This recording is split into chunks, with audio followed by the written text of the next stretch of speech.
दोस्तों, बहुत छात्र परेशान हैं कि क्या वो हम प्रमोट होंगे या नहीं होंगे। फाइनल ईयर के छात्र खासकर बहुत ज़्यादा परेशान हैं।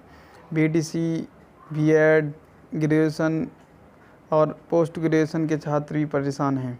उनके लिए एक बड़ी खबर है कि बीबी परीक्षाओं पर 2 दिनों में निर्णय। दिनेश शर्मा, क्या है न्यूज।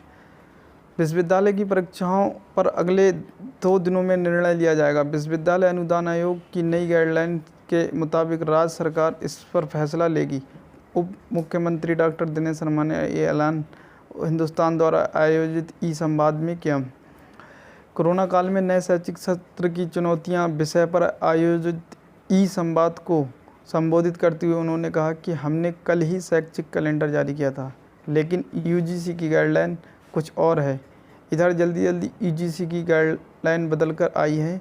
हमने कोर्स शेड्यूल तैयार रखा था। परीक्षाएं कैसी होंगी व नहीं होंगी, क्या हम प्रमोशन देंगे, फाइनल ईयर की परीक्षा लेंगे, ये कुछ प्रश्न थे।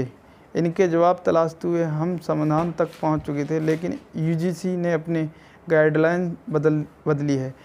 इससे सामंजस्य स्थापित करते हुए हमें प्रमोशन देना है या परीक्षाएं लेनी हैं, इस निष्कर्ष पर हम 1-2 दिनों में पहुंच जाएंगे। ई संवाद को संबोधित करते हुए सीबीएसई के पूर्व अध्यक्ष अशोक गांगुली ने ऑनलाइन शिक्षा में चॉक और ब्लैकबोर्ड प्रणाली को किनारे करने का सुझाव देते हुए कहा कि हमें इसमें 4 ई पर ध्यान देना होगा। पहले बच्चों को इंगेज करें, एक्सप्लोर करने का मौका दें, बच्चे को एक्सप्लेन करें, जो बच्चे को ज्ञान दे रहे हैं उसे एक्सटेंड करें, यानी जो ज्ञान उसने हासिल किया उसे लागू करें, तब जाकर ऑनलाइन शिक्षा प्रभावी होगी। लखनऊ विश्वविद्यालय के कुलपति प्रोफेसर आलोक कुमार राय ने विश्वविद्यालय में लागू किए जाने वाले फ्लिप मॉड्यूल की जानकारी देते हुए कहा कि बच्चे घर में करें व बीबी में आकर अपनी जिज्ञासाओं को शांत करें। एकेटीयू के कुलपति प्रोफेसर विनय कुमार पाठक ने डिजिटल शिक्षा के लिए संसाधन जुटाने पर जोर दिया। उन्होंने इंटरनेट के साथ ही अखबार, रेडियो, टीवी आदि को साथ लेकर चलने पर बल दिया।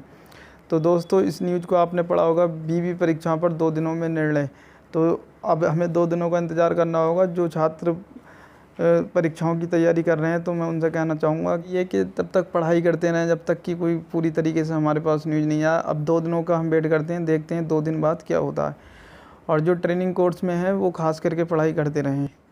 जैसा कि सभी फ्रेंड्स को मालूम होगा, सभी छात्रों को, स्टूडेंट को मालूम होगा कि सीबीएसई ने अपना रिज़ल्ट जारी कर दिया है। तो एक न्यूज़ निकल के आई है कि वैकल्पिक परीक्षा का मौका मिलेगा, यानी ये ऑप्शनल परीक्षा क्या है। सीबीएसई ने अपनी मूल्यांकन नीति घोषित कर दी है, जिसके अनुसार इस साल परिणाम घोषित किया गया है।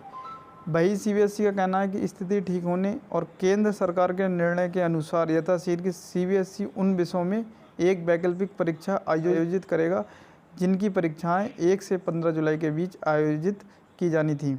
जिन विद्यार्थियों के परिणाम आकलन योजना के आधार पर घोषित किए गए हैं।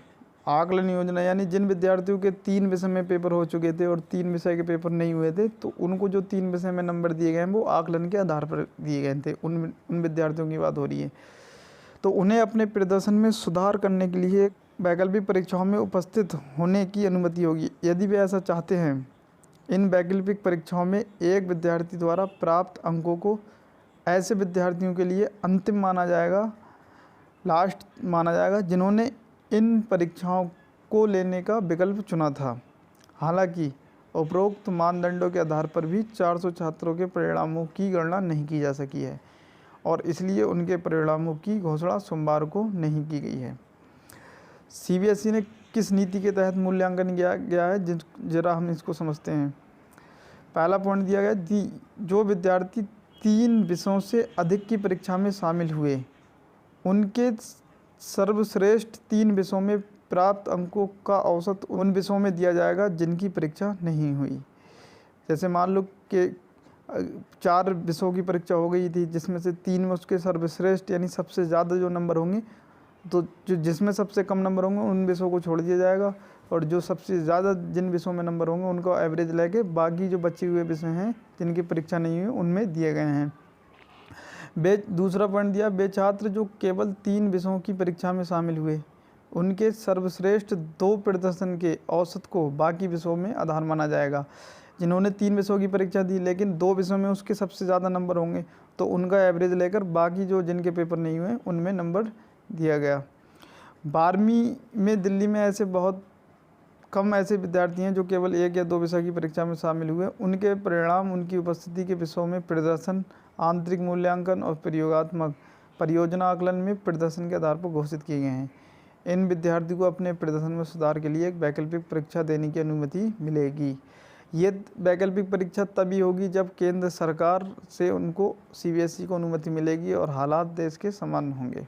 अगर हमारे चैनल पर आप नए हैं तो प्लीज़ चैनल को सब्सक्राइब कर देना।